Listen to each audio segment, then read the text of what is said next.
Gracious viewers, hello and welcome to today's Good People, Good Works, featuring an interview with Mia MacDonald, the vegan founder and executive director of the nonprofit organization Brighter Green. Based in New York City, USA, the organization's dedicated members use their wide range of skills and knowledge to help create a better world for humans, animals, and our planet.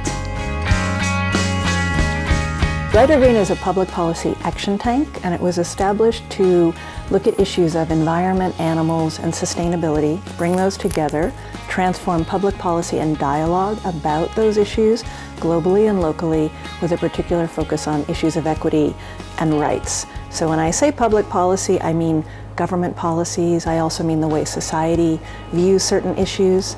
And our goal is really to do thinking. So we're like a think tank, but we call ourselves an action tank because while we're thinking, we're also doing. We're taking the results of our research, our writing, our thinking, some international networking, and to transform those into actual programs and actual change on the ground.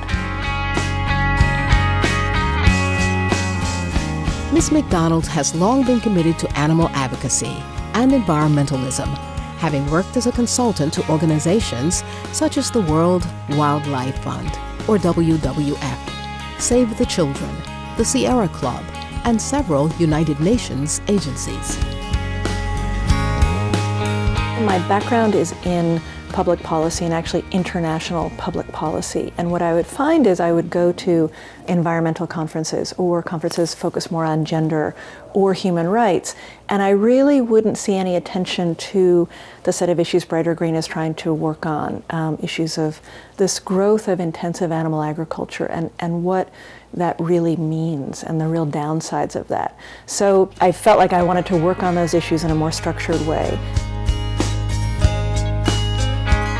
Operating both independently and in conjunction with other groups around the world, Brighter Green focuses on reaching out to the public, politicians, policymakers, and the media, from the local to the international level on topics that are most vital to our planet right now.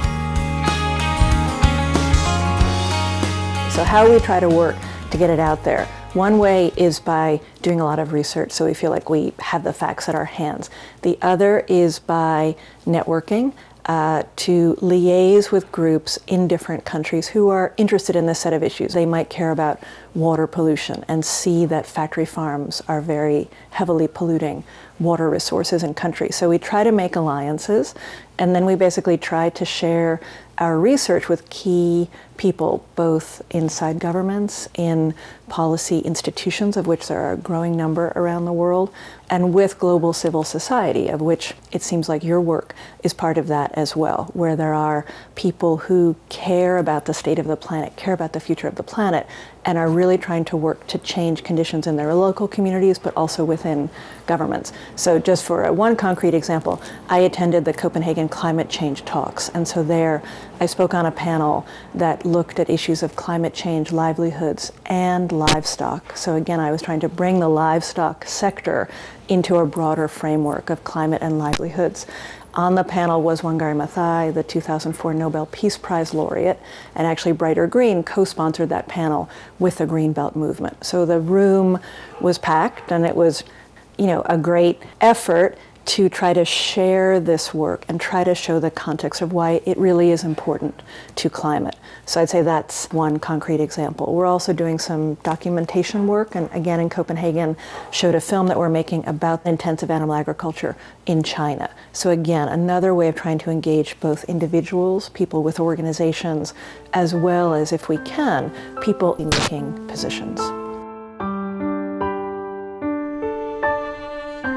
1/3 of the world's cereal harvest, and over 90% of soya, is used for animal feed. The grain currently fed to livestock is enough to feed 2 billion people. Brighter Green is building awareness among the public of the multitude of environmental, ethical, and health concerns related to factory farming. So one area that I think your viewers will be interested in is we are looking to change the way people think about food, and the way they think about animals in the context of things like animal rights, but also in the context of sustainability, environmental rights, and some larger concepts of food security and equity. So one of the main programs we have is tracking factory farming. And as some of your viewers will also know, this phenomenon that has been unfortunately spread around the world to many countries that we think of as developing countries. So places like China, places like India, places like Brazil, even poorer countries like Ethiopia and other countries in Africa and Latin America. So what we're trying to show is how this phenomenon is extremely negative. One is from a climate perspective, but also looking at some issues of animal welfare, public health, other ecological concerns, issues of ethics, issues of equity, and trying to make the case, again, based on science, based on research, based on interviews with people in a number of countries, that this is not the road to go down. When we return, we'll continue our conversation with Mia MacDonald as she further discusses her group's benevolent work and goals for the future. Please stay tuned to Supreme Master Television.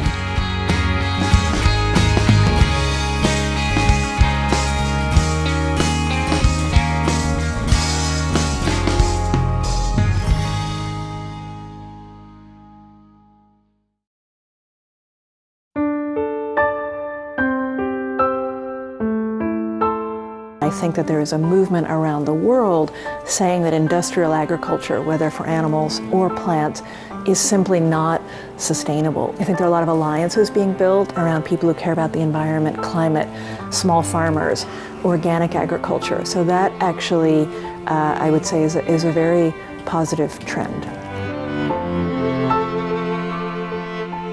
Welcome back to Good People, Good Works, as we continue our interview with Mia MacDonald, the vegan founder and executive director of Brighter Green. Brighter Green is deeply concerned about the heating of our planet and its devastating effects on vulnerable populations in developing nations.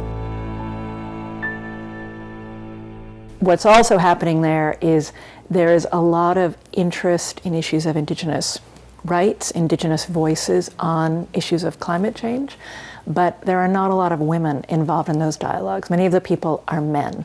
So we're working with a partner organization in the United States called Tribal Link, as well as 3 organizations, 2 in Kenya, 1 in Tanzania, all run by indigenous people. We've launched a program for girls from poor communities who are needy and bright, affected by climate change. They're being supported to finish their high school education. And as they do that, they will also participate in workshops, rights training workshops, workshops on gender equity, workshops on climate change. And the idea being that they will be developed into leaders who can be effective both within their community, so not to lose their ties to their community, to the grassroots, but also could participate, let's say, in future climate change conferences to really bring those realities to the fore. So that's one of the things we're doing in the area of sustainability. Brighter Green is also involved in constructive action on global warming in the city where it is headquartered, New York City, USA. It is working with other groups on a city council resolution that would establish plant-based agriculture as a means to reduce the city's carbon footprint. In New York City, there's been a resolution introduced into the city council looking at issues of climate change and food, and basically saying to the city, if you don't address issues of food and agriculture, you will not meet the goals for reducing the greenhouse gas emissions from the city. So Brighter Green has been part of that effort, along with groups who care about animals, groups that care about food justice, groups that care about the environment, community garden groups, anti-hunger groups, and it's a resolution called the Food Print, and it calls on New York City to establish a more sustainable, humane food system, which would put plant-based agriculture at its center, working with local farmers, but really saying that, you know, to have more access to fresh, healthy produce would be extremely good for the city in terms of environment, would be very good for public health, particularly communities that are underserved, that have few supermarkets, have no community gardens, have no farmers markets. So in that way, what I think is important in terms of a concrete outcome, even though the resolution has not passed yet, it's the first of its kind to have been introduced in New York City. How How does Brighter Green envision itself progressing in coming years? I'd like us to continue the work that we've done. I'd like us to engage more people around the world more directly in our work. And I think, like any kind of person and institution doing policy work, to feel like we see some concrete changes, to feel like by the next climate conference, the issue of industrial animal agriculture is on the agenda in the government conference, not only in the civil society conference or primarily there. So I'd like to see us expand awareness even more through multimedia, through writing, through documentary, through alliances, through networking, and to see more concrete changes in terms of policy.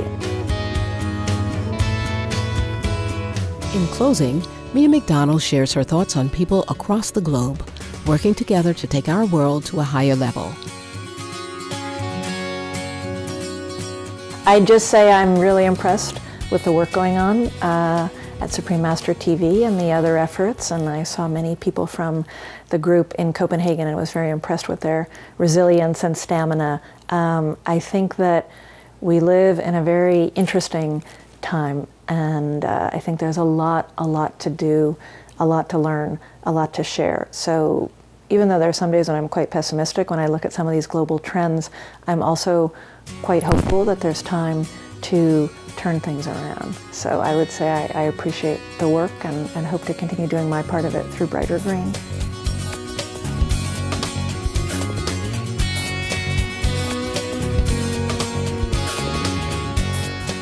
Our sincere thanks, Mia MacDonald and the dedicated team at Brighter Green, for your productive research and inspiring programs, both local and global, which are helping to secure a better future for both humans and animals, while safeguarding our beloved planet Earth.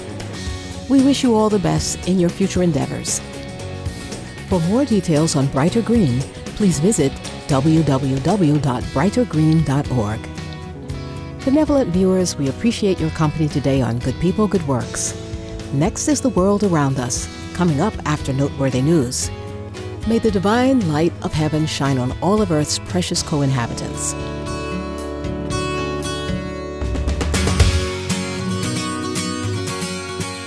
For more details, please visit www.suprememastertv.com/GPGW.